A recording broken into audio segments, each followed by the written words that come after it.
mereka bisa menerima orang dari luar, tapi ketika mereka keluar tidak bisa diterima.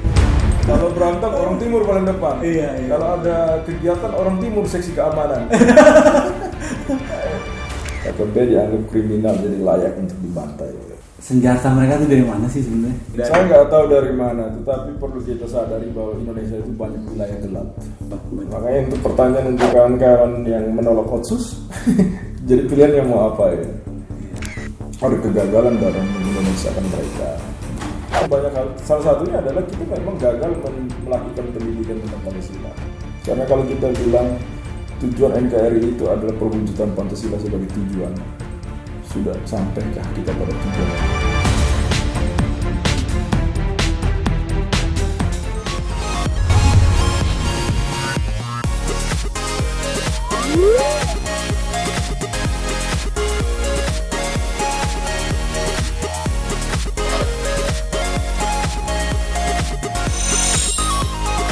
Assalamualaikum warahmatullahi wabarakatuh.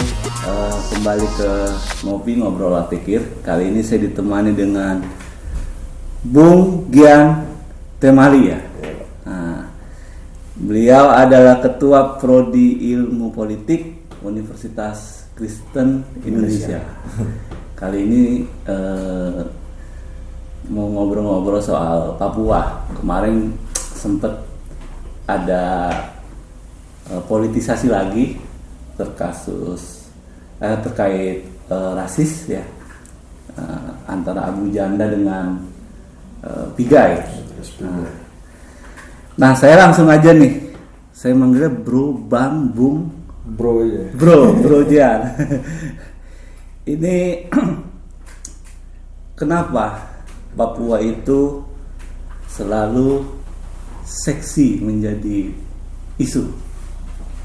Iya, jadi Papua selalu seksi menjadi isu politik ya, isu pembangunan segala macam. Soalnya karena terlalu banyak problem di sana, terlalu kompleks, problemnya terlalu banyak dan kompleks. Tetapi cara menyelesaikan sebenarnya lebih sederhana. Itu yang jadi sebenarnya ironi, kompleks tetapi lebih sederhana. Kenapa sederhana? Saya pikir ada banyak hal yang bisa dilakukan. Kalau kita sering dengar mereka merasa terasing di sini, merasa terasing sebagai warga negara Republik Indonesia. Lalu kemudian isu seksi mereka tentang kemerdekaan contohnya, itu ada dua aspek sebenarnya yang selalu dibahas, tentang masalah sejarah, integrasi yang dianggap cacat tahun 62 sampai 69 itu dianggap cacat. Lalu masalah pembangunan yang dianggap terlambat atau timpang. Nah ini yang kedua ini sebenarnya kan hampir semua ada wilayah, lalu bukan Papua saja. Nah sehingga kemudian selalu menjadi pembahasan menarik, selain karena secara ras dan lain sebagainya mereka berbeda, itu juga menjadi duri dalam daging, atau mungkin bisa menjadi yang disebut sebagai pemicu konflik itu sendiri, pemicu kenapa itu seksi untuk dibicarakan. Jadi saya pernah berbicara tentang itu di beberapa waktu lalu, di tahun 2020 juga saya pernah bicara itu juga tentang Papua, bahwa ada kegagalan yang kita lakukan di Papua itu, bahwa kita gagal mengindonesiakan mereka. Nah, kalau kita lihat bahwa proses mengindonesiakan orang Indonesia menjadi merasa satu sebagai Indonesia tahun 1928. Tahun 1928 saat itu berapa banyak orang Papua yang terlibat? Mungkin hampir tidak ada. Ataupun berapa banyak orang dari wilayah di luar Jawa yang terlibat? Itu bisa dihitung dengan jari. Hingga tahun 45 proses mengindonesiakan seluruh orang Indonesia sampai menjadi satu negara itu tahun 45 itu tidak dilakukan secara merata menyeluruh.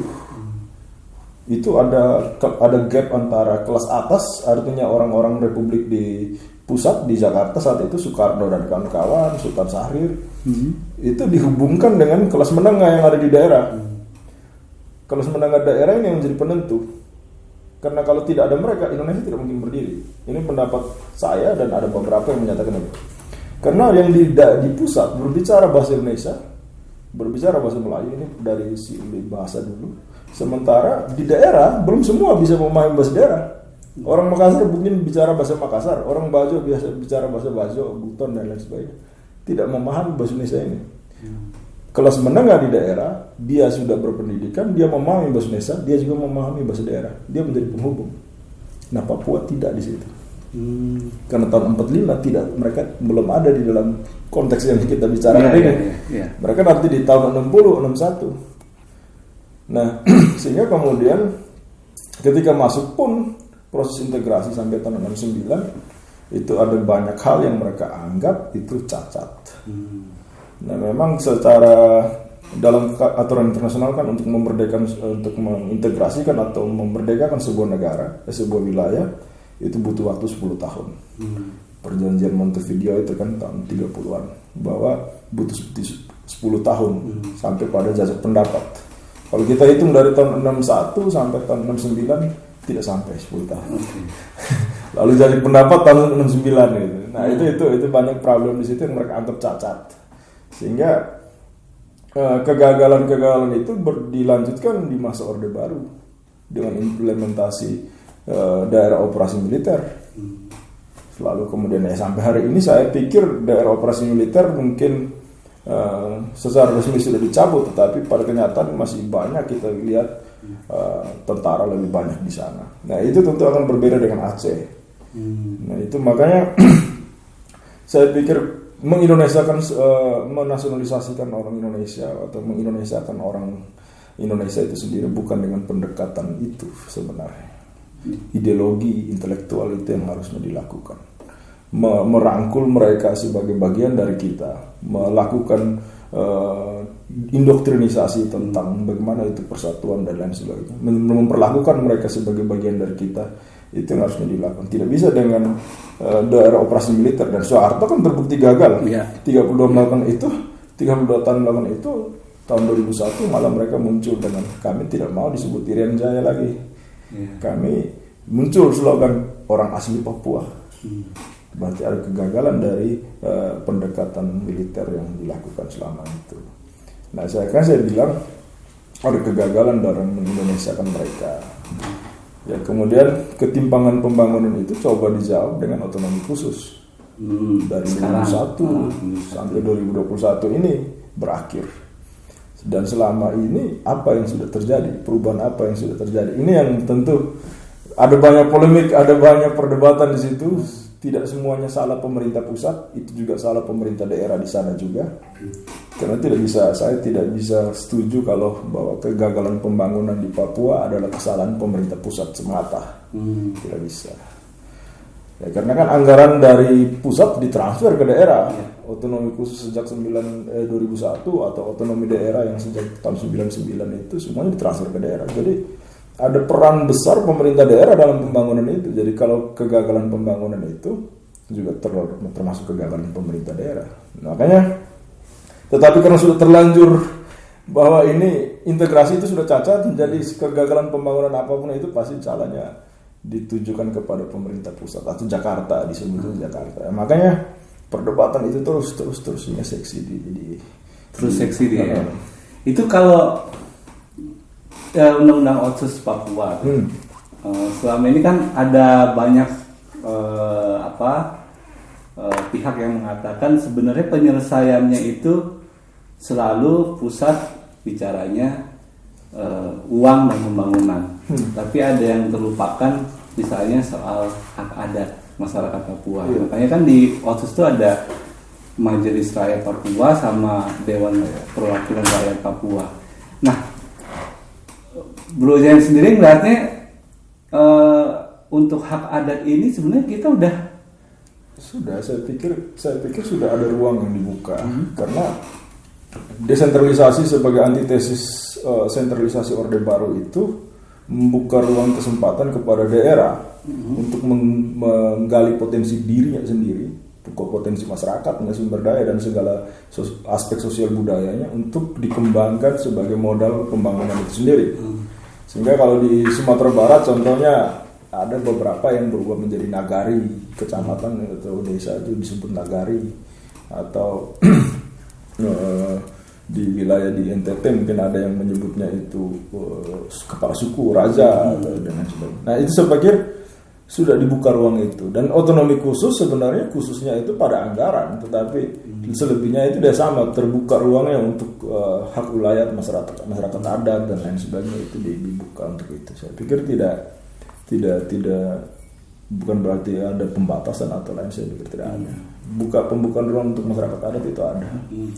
Nah itu, nah kalau mau dilihat kan provinsi Papua itu dibagi dalam beberapa wilayah adat, kalau tidak salah 7 atau 8 yang terkenal mungkin Lapago, Mepago, itu bentuk pengakuan sebagai implementasi dari otonomi daerah, bukan otonomi khusus semata. Kekhususan mereka anggaran, kemudian ada penamaan Majelis Rakyat Papua, masyarakat adat, itu presidium adat masyarakat itu saya pikir kekhususan sebenarnya bisa diterapkan di seluruh wilayah Indonesia, tidak khusus Papua atau Aceh saja. Kalau soal adat ya, kalau soal sosial budaya, kalau soal anggaran tentu mereka khusus karena berbagai macam ketertinggalan tadi yang kita sudah saya singgung tadi di awal. Saya pikir itu. Nah dan pemerintah pun saya pikir sejak Pak SBY pun sudah memberikan kesempatan kepada tokoh-tokoh masyarakat adat Papua untuk masuk di dalam lingkup pemerintahan, langsung di pucuk pimpinan di Istana Kepresiden sebagai Dewan Pertimbangan dan lain sebagainya. Nah, itu kemudian LIPI juga sudah pernah melakukan penelitian tentang roadmap Papua, arah pembangunan Papua, termasuk di situ mengklaim bagaimana menggabungkan masyarakat adat di dalamnya. Nah sebenarnya persoalannya itu adalah sampai di mana kita mampu memahami mereka. Artinya pendekatannya harusnya dialog. Sekarang begini Pak, contohnya ketika pemerintah food estate ya, kebijakan food estate di Merauke atau di beberapa wilayah lain, itu harus dipahami dulu bahwa psikologi masyarakat di sana tentu berbeda. Mereka mungkin bukan bertani, mereka adalah peramu, mereka adalah peternak, mereka bukan petani. Jadi nggak bisa dipaksa. Contohnya ada wilayah di NTT itu satu wilayah dataran rata rendah itu peternak semua. Kemudian dijadikan sebagai lumbung padi, disubah jadi petani, nggak bisa. Akhirnya ditransmigrasi lokal masyarakat dari wilayah. Nah itu kemudian termasuk menjadi faktor pendukung kenapa muncul orang asli Papua.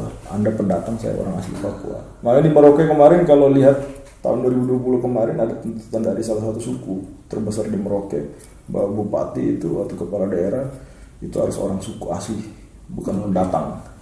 Karena ada pendatang yang di sana yang sudah bisa masuk ke DPR. Seperti Nabire. Nabire itu kemarin pemilu 2020 3 calonnya itu bupatinya orang asli Papua, wakilnya itu semuanya pendatang dan muslim. Padahal muslim 30%. Dan tidak ada muncul itu kata-kata kafir dan lain sebagainya. Jadi ya artinya kan saya melihatnya orang teman-teman di Papua ini kan memang kalau kita mengaca pada zaman era Gus Dur ya, ketika Gus Dur mengubah nama Irian Jaya jadi Papua segala macam. Kemudian Gus Dur itu mampu membangun dialog dengan yang pro, dengan kelompok yang pro, dengan kelompok yang kontra. Yeah. Nah, hari ini Bro melihatnya ada nggak yang bisa memfasilitasi antara kelompok yang pro dengan yang kontra? Soalnya begini, kalau saya dengar ya cerita dari teman-teman di Papua, sebenarnya di Undang-Undang Otsus itu bukan hanya soal uang dan pembangunan, tapi juga ada 8 poin kalau nggak salah. 3 poin itu memang sudah dilakukan.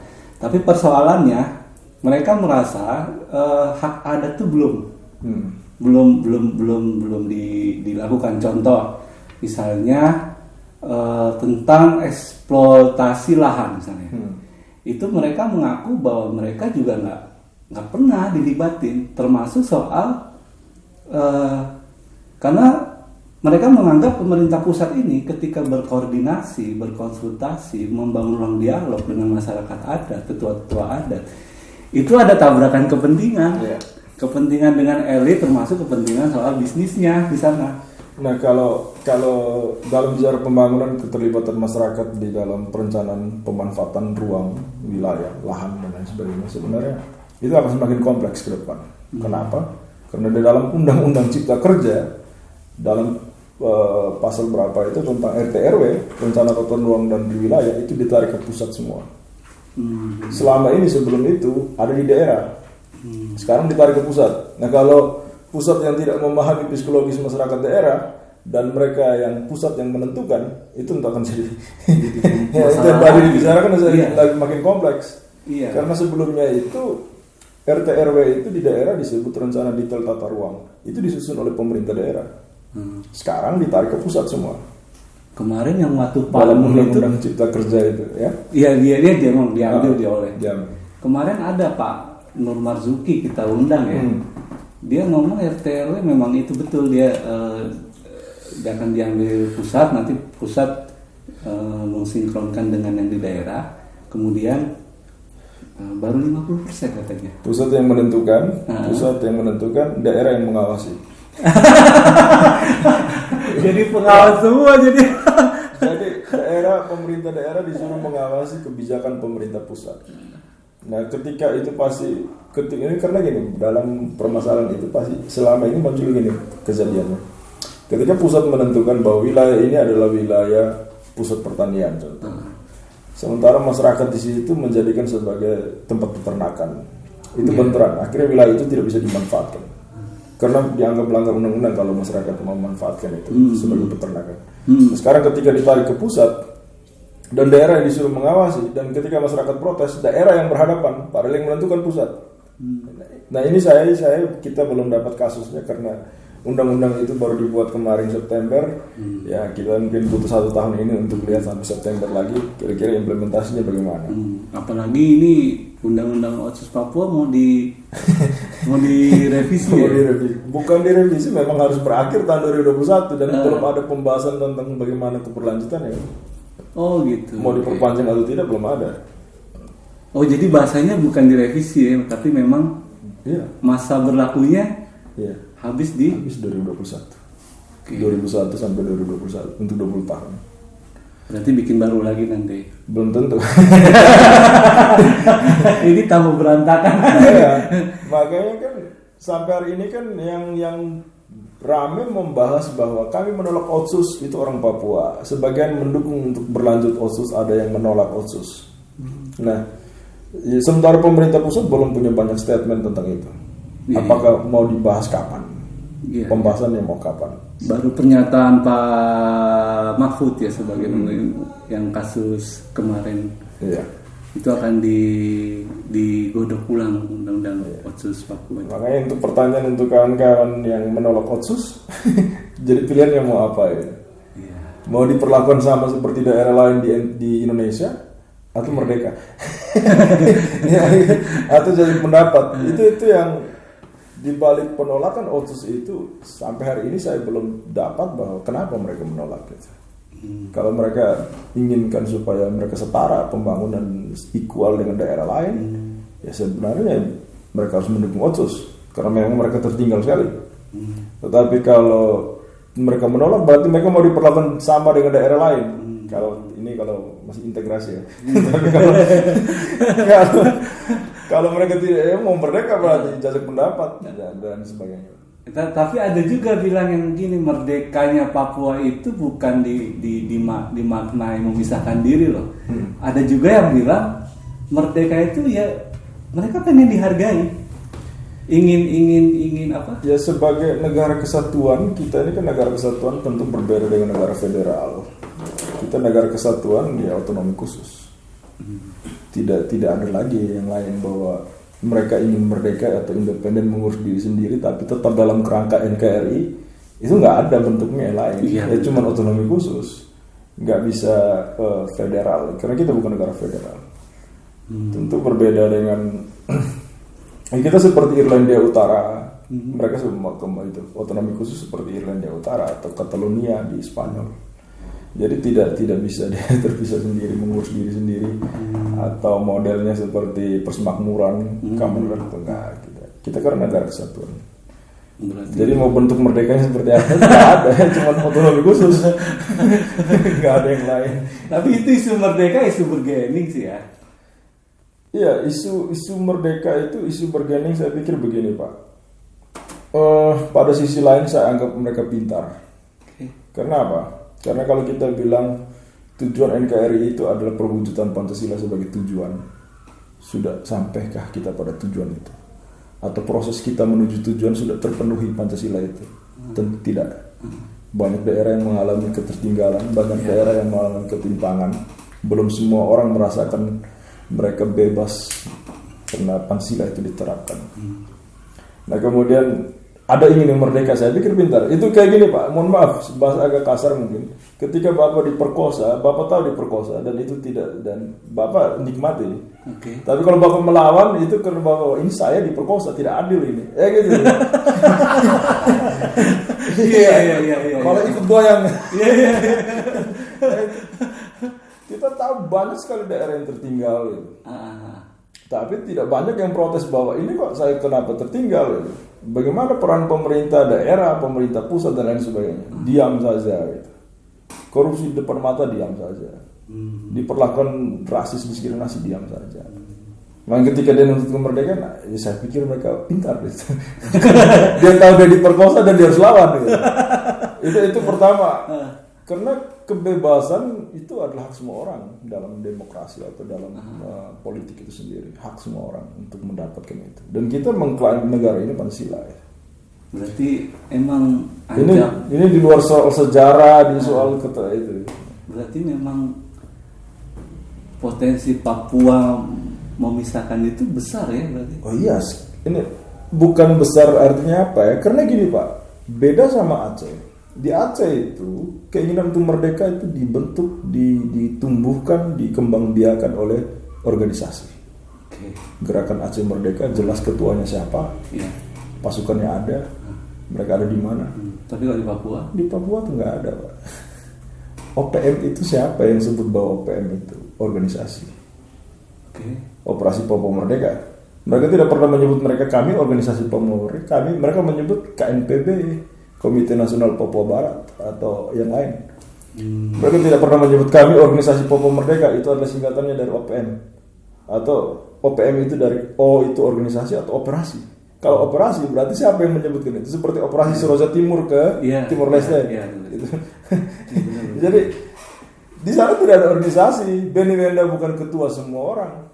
Tapi kalau coba nanti di searching, ada namanya Republik Melanesia Barat. Republik Malaysia Barat. Itu sama ada di Papua juga. Siapa ketuanya ada. Dia tidak satu. Dan keinginan untuk merdeka itu tidak dimiliki oleh sekelompok orang yang tergabung dalam organisasi ini. Hampir semua orang. Makanya saya bilang kegagalan itu adalah meng-Indonesiakan. Kalau ke Aceh tinggal tumpas GAM. Tapi kemudian GAM punya bergening kan diskusi. Dengan dialog. Kemudian tuntutan kami ini kalau kami tidak, kami bubar. Tuntutan kami ini kami bubar. Selesai. GAM bubar, Aceh sampai hari ini. Papua tidak bisa gitu. Sudah diberikan otonomi khusus, tetap aja ada yang pengen merdeka.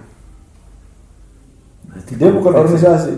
Saya pernah baca, kalau mungkin teman-teman bisa baca di bukunya Pak Sulaiman Ponto, mantan kepala BAIS. Itu tentang dari Aceh ke Papua. Dia bilang Papua di sana bukan organisasi. Tidak jelas strukturnya siapa, tidak jelas pasukannya siapa, ketuanya siapa. Ada, memang ada seperti Sitabuni yang lain-lain. Tapi itu kan mereka tidak bergabung dalam satu naungan organisasi. Iya, yang nggak seperti GAM. Bukan organisasi separatis. Jadi kalau turun ke sana pakai tentara itu pelanggaran HAM. Melanggar hukum humanitar ya, hukum humanitar internasional. Karena bukan organisasi di sana masyarakat. Artinya bukan organisasi yang melakukan tindakan separatis. Keinginan merdeka itu ada di dalam diri mungkin semua orang, tidak semua orang atau sebagian, tapi itu tidak dalam satu wadah organisasi intinya. Dia tidak terstruktur, tidak terorganisir, tersebar. Padahal kemarin viral tuh Bang yang dapat nama si Benny Wenda terus. Iya. Enggak, kemarin baru viral kan dia angkatan udara nembakin KKB itu ya. Iya. Benny Wenda sendiri pun kan satu orang, dia ada di luar, dia tidak punya pasukan, dia berjuang di luar. Tapi apakah yang di Papua itu tunduk pada dia? Belum semua, tidak semua. Kalau menurut Bro Jian, senjata mereka tuh dari mana sih sebenarnya? Oh saya itu. Kalau misalnya tadi dibilang bukan struktur yang terorganisir ya. Nah, ini beda. Saya nggak tahu dari mana, tetapi perlu kita sadari bahwa Indonesia itu banyak wilayah gelap. Ada banyak wilayah di Indonesia yang tidak tercover oleh radar. Jadi kalau siapapun masuk kapan saja itu ya itu biasa saja. Mungkin teman-teman yang pengamat pertahanan banyak menyadari bahwa banyak pesawat contohnya yang terbang di atas Indonesia tanpa izin. Ya, karena ada wilayah Indonesia, terutama Indonesia Timur, gelap. Kalau gelap artinya tidak tercover oleh radar. Tidak terpantau ya. Jadi kalau ditanya dari mana, entah dari luar atau dari dalam, saya nggak bisa bilang karena memang wilayah itu tidak tercover. Tapi ada keterlibatan nggak? Dugaan keterlibatan nggak? Perusahaan-perusahaan multi di sana? Perusahaan multi itu saya pikir tidak menjadi penyumbang karena mereka masuk ketika Papua integrasi ke Indonesia. Oke. Enggak, kalau kita bicara soal kepentingan dalam kacamata perusahaan internasional. Dia memilih mana? Dia memilih menegosiasikan ulang posisi bisnis investasinya dia atau dia tetap mempertahankan kondisi yang ada saat ini. Kalau Papua merdeka berarti dia harus negosiasi ulang. Oke. Dan karena terpisah kan? Iya. Dan masyarakat mungkin lebih patriotisme lebih tinggi.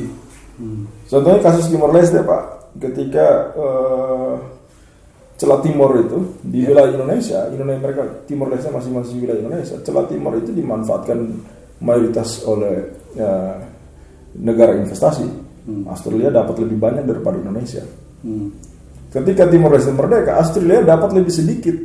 Saya nggak tahu berapa pasti persentasenya, tapi itu intinya Australia lebih sedikit. Bahkan Australia sampai gugat. Gitu.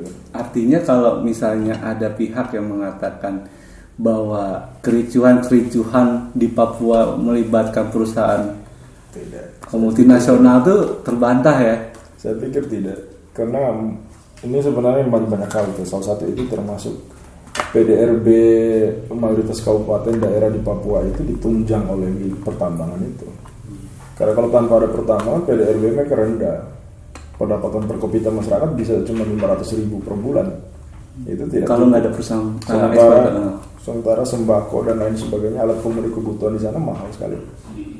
Ini rokok ini pernah saya beli di tempat yang sama, di satu kota yang sama di pegunungan, harganya berbeda antara satu warung dan warung yang lain. Ada yang 20.000, ada yang 30, ada yang 40. Ngeri juga. Atau di atas pegunungan nasi dan sayur dan telur di Jakarta mungkin cuma 11.000, di sana 35.000. Nah, dengan pendapatan per kapita cuma 500.000 per bulan, siapa bisa hidup? Yeah. Makanya pendapat PDRB banyak ditonjang oleh pertambangan dan penggalian sumber daya alam itu. Jadi sebenarnya dialog sebenarnya ya. Oh iya, harusnya dialog. Dan saya pikir perusahaan-perusahaan investasi itu lebih nyaman di Indonesia dalam kondisi Indonesia saat ini. Karena apa? Mereka bisa memperpanjang kontrak mereka investasi sampai 90 tahun. Ya. Jadi ngapain? Berarti ada analisa yang terbantah nih. Kalau misalnya ada pihak-pihak yang mengatakan konflik-konflik di Papua itu diduga melibatkan perusahaan internasional, kepentingan perusahaan internasional itu terbantah ya. Kalau dari sisi bisnis ya. Contohnya kayak yang penembakan oleh KKB. Ini saya ikut bahasanya pemerintah KKB. Karena kalau dia disebut organisasi separatis ya itu. Ya. KKB dianggap kriminal, jadi layak untuk dibantai. Oke, saya pakai kata KKB. Itu terjadi penembakan di Tembagapura, wilayah Freeport itu. Kota yang dibangun oleh di wilayah mendekati Freeport. Jadi apakah dia mendanai untuk menembak dirinya sendiri? Belum tentu, tidak mungkin. Tembagapura itu kan kota dekat Freeport, Kuala Kencana, di Timika itu, di Kabupaten Timika. Jadi saya pikir itu tidak bisa jadi argumentasi membenarkan itu. Karena tentu yang berinvestasi ke Indonesia menginginkan kedamaian, keamanan, terjaminan kestabilan itu. Dia tidak mungkin memicu supaya itu tidak stabil dan terganggu bisnisnya. Itu saya pikir itu ironi kalau dia sendiri yang mendanai. Jadi banyak, tapi jadi kesimpulan saya itu ada pada kegagalan kita mengindonesiakan mereka, bukan karena ada orang lain, bukan karena apa. Itu mengindonesiakannya dengan apa? Salah satu upaya yang ada di gambaran. Saya kasih contoh tadi soal Bupati Nabire, calon Bupati Nabire tadi contohnya, tentang 3 calon lain wakil bupatinya Muslim dan bukan asli Papua, diterima di sana. Tapi belum tentu orang Papua bisa mencalonkan diri jadi bupati di Jawa, di Sumatera, Kalimantan atau daerah lain. Kalau kita mau bicara vulgar ya, hari ini ada nggak menteri di Papua? Kan pertanyaannya itu ya, nggak ada ya. Yang periode kedua. Saya ke pegunungan Tolikara, ke Kabupaten Tolikara di pegunungan itu, di Jaya itu Kabupaten Pegunungan, Kabupaten Jaya ke atas lagi. Jadi di sana saya diterima. Lalu secara fisik oke, saya seperti ini, tapi mereka tahu bahwa saya bukan orang asli Papua. Tapi diterima begitu baik. Dan banyak sekali sopir, tukang ojek mencari penghidupan di sana dan bukan asli orang Papua. Mereka orang Buton, orang Makassar. PNS banyak orang Batak. Bahkan waktu itu kasus yang siapa itu di Papua itu pengusaha kayu itu kan, itu Batak. Artinya mereka diterima. Tidak, mereka bisa menerima orang dari luar, tapi ketika mereka keluar tidak bisa diterima. Oke. Memang belum ada yang bisa mencari di Papua tuh selain almarhum Gus Dur. Ya, beda dia. Ya. Dia ngebaca kultur memang kalau Gus Dur. Karena banyak hal saya pikir Pak. Saya mengalami itu. Saya dari NTT ketika ke Jakarta contoh. Saya berbicara dengan logat saya diketawain bahwa itu tidak nyambung. Mereka tidak paham. Iya, kalau kita kan orang timur, sudah makan sudah. Nah, balik-balik kan. Sumakan. Nah, sumakan. Ya kan gitu. Memang kata suanya itu nggak dipahami sama mereka, sama orang di Jakarta contohnya. Saya ini biasa kalau chatting nih ngetik nih, masih keluar logat Makassarnya kan, makan sudah. Ya, maksudnya apa nih kan gitu ditanya, sudah makan maksudnya. Berarti bisa juga bro, tadi benar tuh orang-orang pemuda dari timur tuh pada saat era. Iya. Tapi kita disuruh untuk memahami kata lu gue enggak, yang itu bukan bahasa Indonesia baku. Dan mereka nggak bisa memahami kata su atau mari makan mie. Ya. Dia dipikir ajak makan mie. Jadi itu yang gagal. Artinya gini, itu banyak hal. Salah satunya adalah kita memang gagal melakukan pendidikan tentang Pancasila. Bahwa kita beragam dan kita harus saling menghargai, saling menerima. Bhinneka Tunggal Ika itu tidak sebatas toleransi. Kalau toleransi abang di situ berdoa saya nggak ganggu, itu toleransi. Tapi Bhinneka itu Tunggal Ika artinya abang, kenapa abang harus sujud? Kenapa saya harus bernyanyi dan tepuk tangan? Kenapa berlutut? Berlutut sama dengan sujud, sama-sama menyembah. Gitu. Tapi orang kalau toleransi nggak sampai situ. Toleransi cuma abang berdoa saya nggak ganggu, abang sholat saya nggak ngapa-ngapain. Tapi Bhinneka Tunggal Ika nggak sebatas itu, jauh lebih dari itu. Memahami kenapa berbeda, memahami makna nilai di balik semua itu. Dia kasarnya bisa berbagi tuh. Pancasila cuma dibaca di apel upacara hari Senin. Apalagi sekarang, udah mau orang di kampus aja kayak ilmu budaya dasar, pendidikan kewarganegaraan tuh di kampus itu kan di universitas sekarang diwajibkan mengajarkan pendidikan Pancasila. Mayoritas mengajarkan cuma 2 SKS, 1 jam 40 menit. Ada yang 1 jam 50 menit. Itu gimana bisa? Ini seseorang yang sudah terdidik dengan perilaku segala macam dan orang dewasa, mahasiswa orang dewasa. Saya mengajarkan dia doktrin baru, itu nggak udah mental ya. Dia udah punya prinsip sendiri, udah punya nilai sendiri. Harusnya dari pendidikan usia dini, tapi anak usia dini hanya dibacakan di apel upacara hari Senin. Adakah pelajaran Pancasila sebagai salah satu mata kuliah wajib? Mata pelajaran wajib di SD, SMP, SMA? Berarti sehingga tidak heran kan rasisme dan diskriminasi itu muncul. Makanya saya suka bingung bro, kalau ini kan kemarin isu agama kelar ya. Ketua Umum PBNU juga kemarin mengeluarkan statement yang menurut saya agak menarik, Buya Said Akil. Sebenarnya kita udah clear soal agama, perseteruan perbedaan agama. Yang belum clear itu memang kebudayaan. Iya. Itu yang belum clear. Itu Memang rumit ngomongin Papua ini, banyak aspek soalnya. Ya sebetulnya penerapan Pancasila itu masih tergantung geografi juga. Caranya memasukkan Pancasila itu mesti lihat geografi. Artinya cuma kan setiap daerah beda-beda kan. Cara menyampaikan. Dan itu nggak ada yang mikir itu. Iya, termasuk kayak tadi benar kata Bro tadi. Jadi rencana tata ruang nanti diambil di pusat. Nah, pertanyaannya kemudian kan di pusat gimana membaca peta wilayah daerah masing-masing itu? sekitar 500-an kabupaten, Iya. 34 provinsi, Nah, berbeda-beda. bahasanya begitu. Ini bisa tambah rumit berarti ya.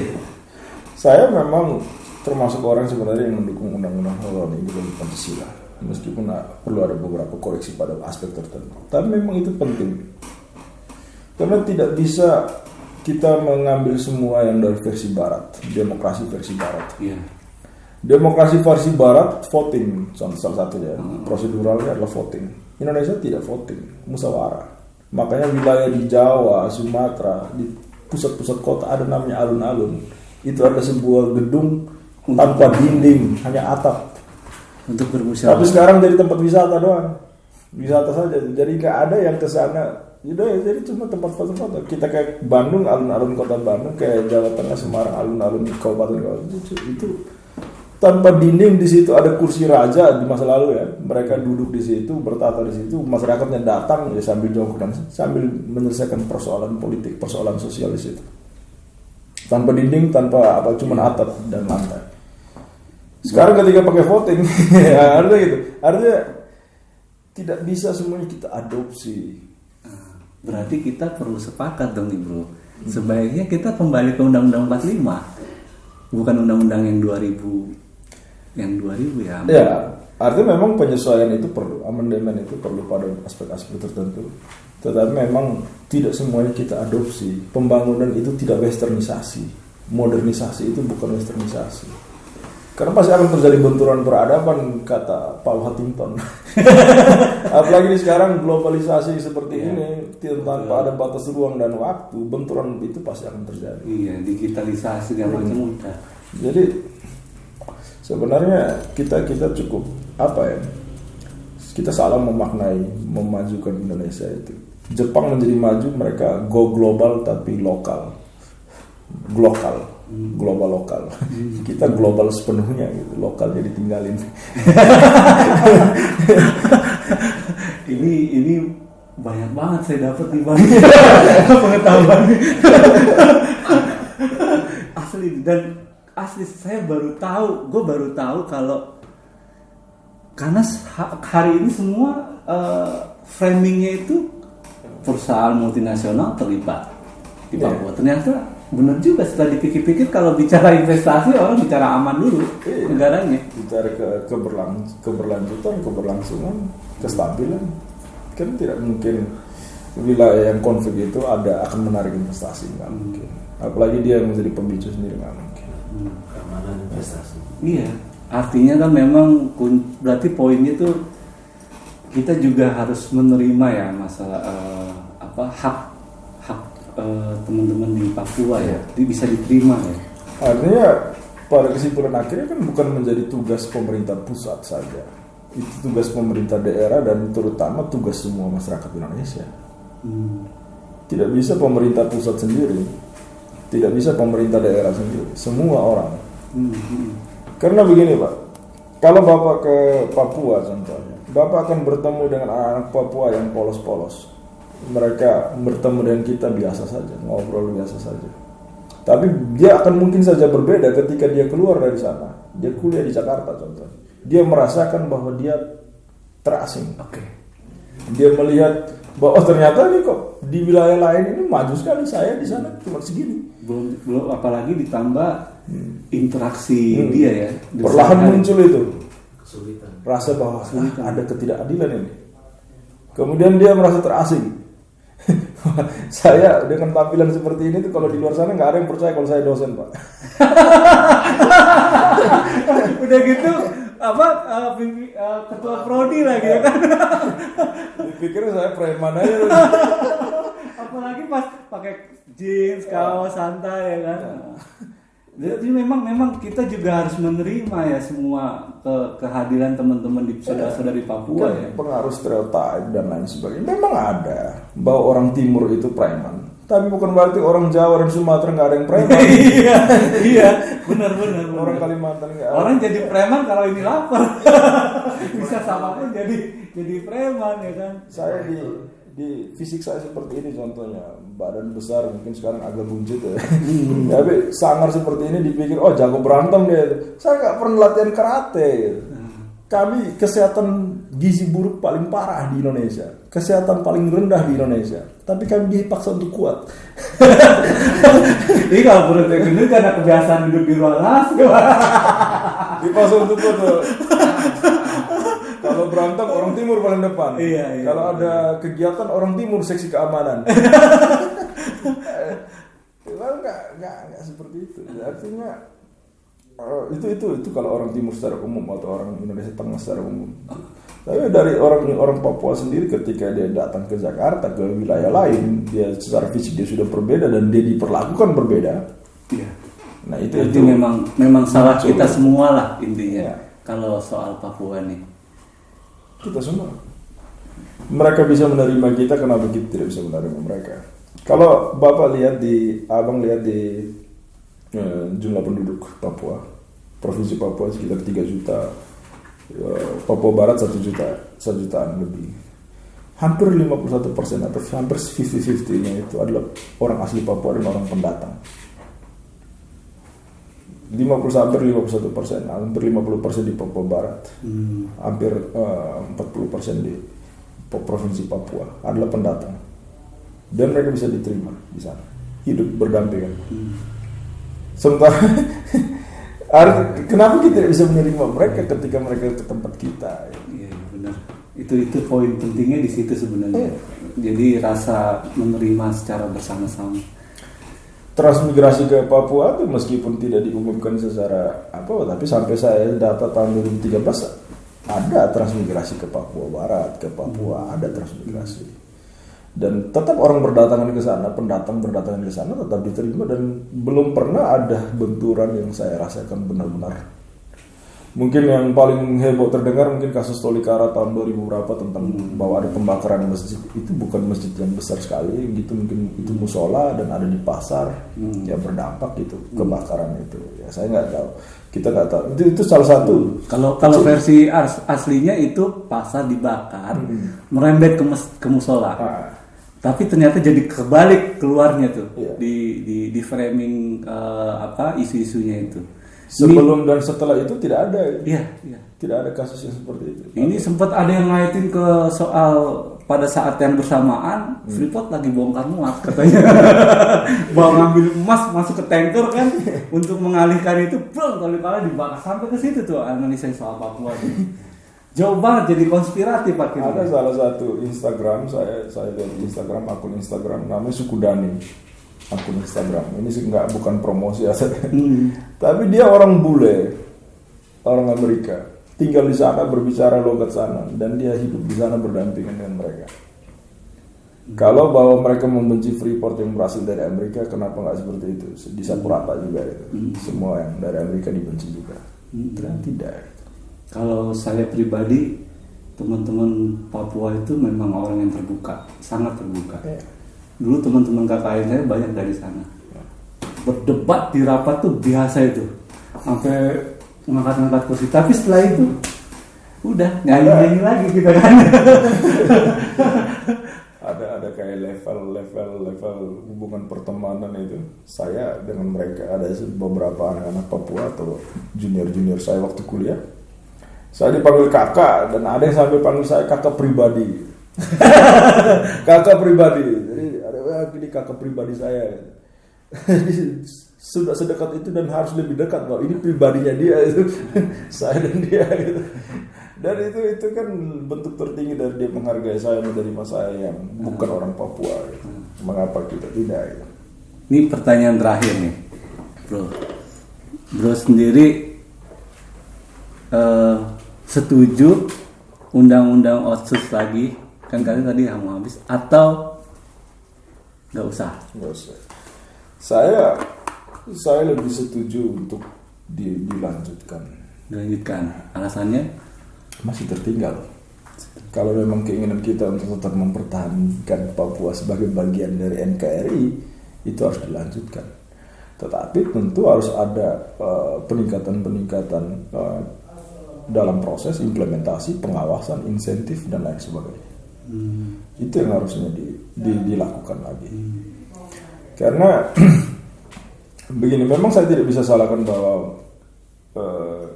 mereka di sana kualitas sumber daya manusia rendah, lalu dikasih uang mereka tidak bisa kelola, lalu mereka gagal. Bukan itu persoalannya. Persoalannya kita harus perlu pengawasan, peningkatan pengawasan di sana. Nah, pertanggungjawaban, akuntabilitas dan lain sebagainya. Masyarakat harus diikutsertakan juga, diberikan pendidikan juga tentang bagaimana peran mereka dalam pembangunan itu, bagaimana peran mereka dalam memanfaatkan dana Otsus, peran mereka dalam implementasi Otsus itu sendiri, peran mereka, partisipasi mereka seperti apa. Itu yang harusnya disosialisasikan, diberikan pemahaman kepada masyarakat juga. Karena tidak semua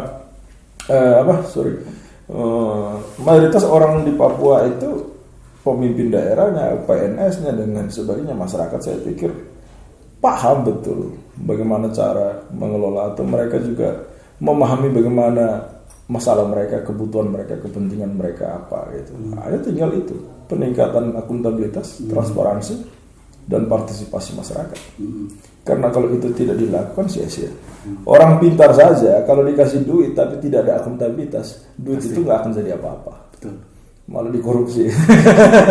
Apalagi kalau korupsi di Indonesia rata-rata S3 di luar negeri. Terima kasih Bro Jian atas waktunya. Ini banyak banget dan memang ini tagline ngopi ngobrol olah pikir. Sebenarnya apa yang kita omongin ini mudah-mudahan dipikirin gitu. Ya kan? Jadi biar pada mikir maksudnya gitu. Saya mungkin ini pesan kepada pemerintah pusat, artinya bahwa kuncinya tadi adalah di pendidikan Pancasila dan lain sebagainya. Ya, soal kegagalan mengindonesiakan Papua itu ya. Equity, capacity dan pendidikan Pancasila pada seluruh tataran pendidikan. Tidak langsung, tidak cuma di universitas. Kalau udah di universitas udah mental, karena masyarakat manusia dewasa yang kita didik. Harus dari usia dini. Karena kalau dari usia dini tidak dilakukan itu ya sama aja. Ketika kita punya doktrin bahwa kita Pancasila, negara Pancasila dan lain sebagainya, tetapi generasi penerusnya tidak memahami apa itu Pancasila, lebih mengamini nilai-nilai baru yang muncul akibat globalisasi, atau menerima nilai-nilai informasi budaya baru akibat perkembangan teknologi informatika internet itu. Jadi sampai ke depan pun masalah ini tidak akan pernah selesai. Mungkin saja akan semakin kompleks, semakin parah. Dan ya buktinya contohnya kayak Bang Natalius Pigai dan si Abu Janda menghina Natalius, itu orang sudah berumur. Ya, sudah berumur dan dia melakukan itu. Bagaimana anak-anak kecil yang melihat itu gitu, yang tidak diberikan pendidikan pemahaman itu. Si Abu Janda saya yakin dia produk Orde Baru yang merasakan P4 itu. Tetapi dia malah melakukan itu. Atau si yang satu itu Nababan dan lain sebagainya. Ambrosius Nababan ya. Mereka merasakan bagaimana implementasi Pancasila di masa Orde Baru, tetapi masih aja di Silnas. Berarti pola penghayatan, penanaman pemahaman Pancasila itu yang perlu diubah, ditingkatkan lagi. Bukan memang menjadikan Pancasila sebagai ideologi sentral seperti di negara-negara otoritarian atau lain sebagainya. Tapi memang itu penting karena itu budaya bangsa yang kemudian dirumuskan dalam 5 kalimat. Jadi saya pikir itu tantangan terbesar kita. Kalau karena ya itu tidak bisa dilakukan, kita mau pakai apa lagi? Ya pada akhirnya kita akan berdebat dengan persepsi masing-masing sampai pada akhirnya tetap akan konflik terus. Iya. Dan akan selalu dijadikan alat politik ya. Iya. Nah itu kalau Pancasila jadi alat politik ya. Oke, terima kasih ya Bro Jayan. Ya. Gitu teman-teman, ngopi ngobrol olah pikir dengan Bro Jayan. Semoga teman-teman dapat manfaat. Terima kasih. Wallahualam. Assalamualaikum warahmatullahi wabarakatuh dan selamat sore.